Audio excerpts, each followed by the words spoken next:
Ini dia 25 anggota DPRD Lebong periode 2024-2029. Komisi Pemilihan Umum Kabupaten Lebong, Kamis 2 Mei 2024 menetapkan sebanyak 25 orang calon terpilih anggota Dewan Perwakilan Rakyat Daerah DPRD Lebong untuk periode 2024 hingga 2029.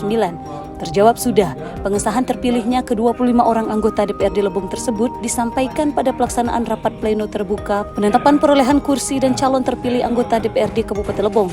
KPU Lebong secara tegas menyampaikan penetapan ke-25 anggota legislatif yang terdiri dari 8 partai Lebong tersebut telah sesuai regulasi.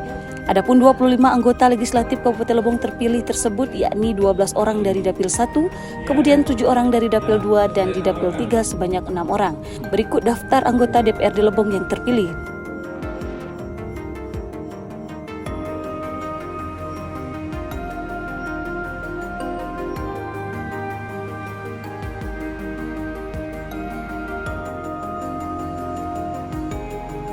Dari lokasi, Yuki Ertalia Osaka melaporkan.